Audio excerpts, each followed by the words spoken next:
Morning students.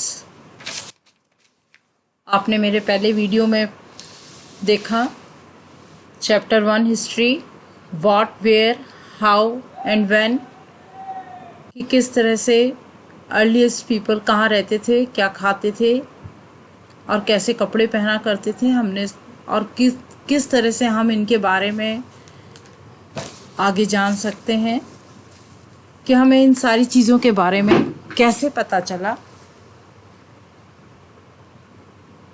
Names of the land.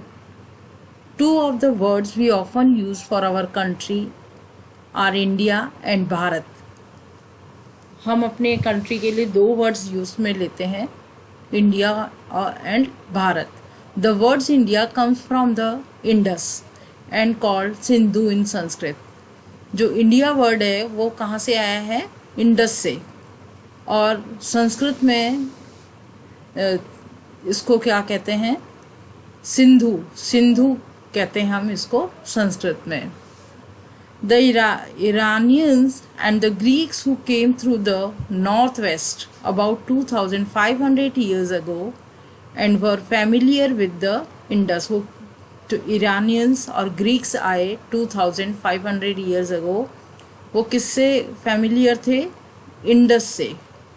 Called it the Hindos और the Indos, and the land to the east of the river was called India. वो उसको क्या कहते थे? हिंडोज और indoors. और जो लैंड थी ईस्ट में, जो लैंड थी उसको कहते थे वो इंडिया। द नेम भारता was used for a group of people who lived in the north west. भारता नेम जो था वो कौन से पीपल यूज करते थे? जो नॉर्थ वेस्ट में रहा करते थे, and who are mentioned in the Rigveda. और कहाँ पे मेंशन है ये, कहाँ पे दिया हुआ है? ऋग्वेदा में। The earliest composition in Sanskrit. जो संस्कृत की एक कंपोजिशन है ऋग्वेदा, उसमें ये सारा दिया हुआ है। उसके बाद 3500 years ago later it was used for the country। अब ये जो नाम है इंडिया नेम जो है वो कंट्री के लिए यूज होने लगा। Finding out about the past. There were several ways of finding out about the past। बहुत सारे ways हैं जिनसे हम अपने past के बारे में पता कर सकते हैं। One is to search for and read books that were written long ago। एक क्या है कि हम सर्च करें और जो पुरानी जो बुक्स लिखी गई हैं, बहुत लॉन्ग अगो मीन्स बहुत पहले जो बुक्स लिखी गई हैं, उनको पढ़ करके, उनको सर्च करके हम पास्ट के बारे में पता लगा सकते हैं। These were called manuscripts. वो क्या कहलाती हैं? मैन्यूस्क्रिप्ट्स कहलाती हैं, because they were written by hand. Manuscripts जो हैं वो बाय हैंड से लिखे गए हैं। These were usually written on palm leaf. किस पे लिखे जाते थे ये? पाम लीफ पे, on the specially prepared bark of a tree known as the birch which grows in the Himalayas। Himalayas पे जो bark of tree होती थी उस पे palm leaves होते थे, उसके ऊपर ये लिखे जाते थे। Over the years manuscripts were eaten away by insects, some were destroyed, but अब वो कह रहे हैं कि बहुत साल हो गए, अब इन मैन्यूस्क्रिप्ट्स को क्या हुआ? कुछ मैन्यूस्क्रिप्ट जो हैं वो इंसेक्ट्स ने खा लिए, कुछ जो हैं वो डिस्ट्रॉय हो गए, नष्ट हो गए। But many have survive. पर कुछ जो हैं बहुत अभी भी हैं। Often preserved in temples and monasteries. अब कहाँ पे प्रिजर्व्ड हैं वो? कहाँ पे रखी हुई हैं संभाल करके? टेम्पल्स और मोनेस्ट्रीज में। These books dealt with all kinds of subjects. किन के बारे में डील करती हैं वो? सारे ऑल काइंड्स ऑफ सब्जेक्ट्स में। अब वो कौन कौन से सब्जेक्ट्स आते हैं उसमें? Religious beliefs and practices, the lives of kings, medicine and science. Besides there were epics, और उसके अलावा और क्या आती है? There were epics, poems, plays. Many of these were written in Sanskrit. इनमें से बहुत सारी चीज़ें जो हैं वो किस में लिखी गई हैं? संस्कृत में। अदर वर इन प्राकृत।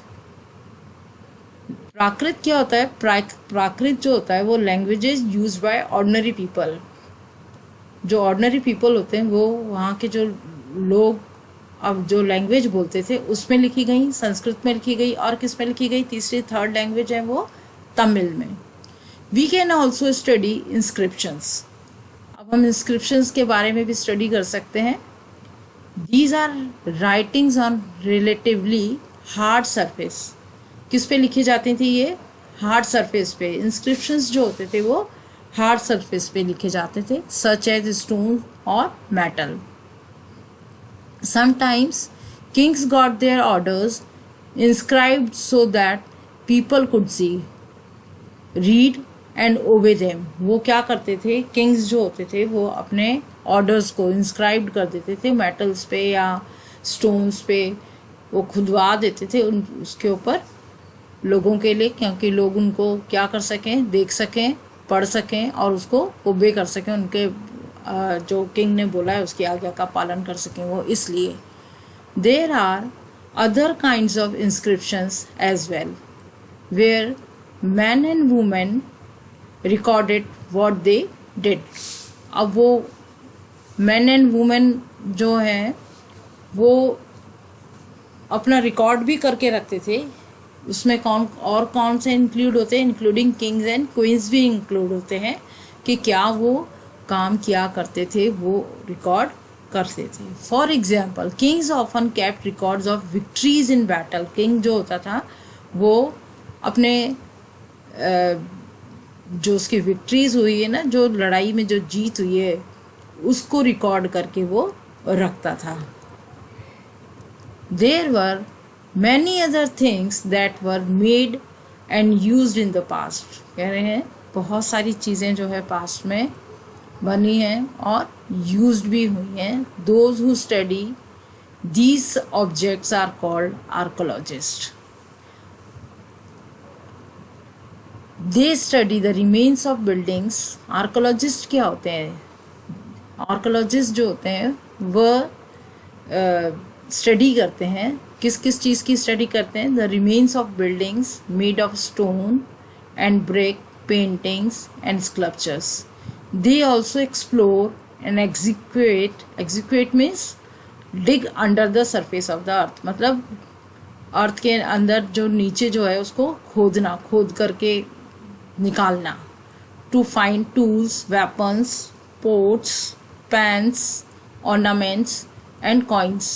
अब उन्होंने जब वो सारी चीज़ें एग्जीक्यूट की, खोदा वहाँ से, तो उनको क्या क्या मिला? क्या फाइंड किया उन्होंने? टूल्स, वेपन्स मिले उनको, पोट्स मिले, पैन्स मिले, ornaments and coins. Some of these objects may be made of stone, others of bone, baked clay और मेटल। उसमें से कुछ जो ऑब्जेक्ट्स थे वो किससे बने हुए थे? स्टोन से, बोन से बने हुए थे, कुछ बेक्ड क्ले थे और कुछ मेटल से बने हुए थे। Objects they are made of hard, imperishable substances usually survive for a long time. तो स्टूडेंट्स ये देखिए, ये इनको आर्कोलॉजिस्ट को मिले pots, silver coins they have find when they dig the earth. Thank you. हम मिलेंगे चैप्टर 2 ऑफ हिस्ट्री करने के लिए।